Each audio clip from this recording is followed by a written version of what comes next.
कि सांसद बनने के बाद ना एक जिम्मेदारी उनकी हो जाती है, तो भोजपुरी इंडस्ट्री को बहुत दूर छोड़ देते हैं। क्योंकि मुझे नहीं लगता कि मनोज भैया ने कभी फिल्म के बारे में। नमस्कार दोस्तों।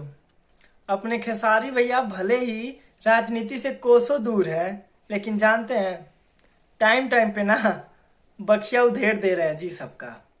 अभी तेंगे तेंगे गाना आया था जिसके प्रेस कॉन्फ्रेंस में उनसे पूछा गया कि भोजपुरी इंडस्ट्री में इस समय पॉलिटिक्स का माहौल गर्म है, क्या आप भी कभी चुनाव ना लड़ने के बारे में सोच रहे हैं। जानते हैं बिना नाम लिए महाराज खेसारी भैया ने इतना अच्छा जवाब दिया ना, मजा आ गया। बिना नाम लिए जो धोया तीनों सांसदों को, चाहे वो रवि किशन हो, निरहुआ हो या मनोज तिवारी।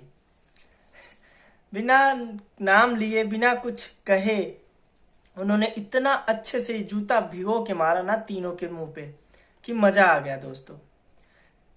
खेसारी जी कहते हैं कि सांसद बनने के बाद ना एक खराबी आ जाती है कि लोग भोजपुरी से दूर हो जाते हैं, और ये बात सही भी है। खेसारी जी कहते हैं कि संसद में बैठते हैं ये तीनों नेता, बड़े नेता, ये लोग भोजपुरी फिल्म इंडस्ट्री को एक केवल सब्सिडी देने के बाद से कुछ भी काम नहीं किया इन लोगों ने। अगर ये तीनों बड़े चेहरे अगर चाहते तो भोजपुरी की इतनी दुर्दशा नहीं होती। दोस्तों वैसे तो ये तीनों नेता जो मनोज तिवारी, रवि किशन, निरहुआ, ये तीनों नेता देखा जाए तो भोजपुरी के बड़े चेहरे हैं, और ये तीनों देखा जाए तो भोजपुरी के तीनों बड़े नेता भी हैं।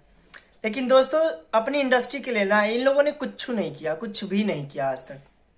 वहीं देख लिया जाए दोस्तों, अगर जब भी ड्रग्स केस हुआ था आर्यन खान वाला, सुशांत सिंह राजपूत की डेथ हुई थी, उसमें भी एक इंडस्ट्री से, बॉलीवुड इतनी बड़ी इंडस्ट्री है, वहां से एक नेता केवल है, जया बच्चन, समाजवादी पार्टी से खुल के स्टैंड करती हैं जी। अपनी पूरी इंडस्ट्री को अकेले बचाती है वो लेडी, खुल के बोलती है अपने इंडस्ट्री के लिए, हर एक चीज का मांग करती है अपनी इंडस्ट्री को ग्रो करने के लिए।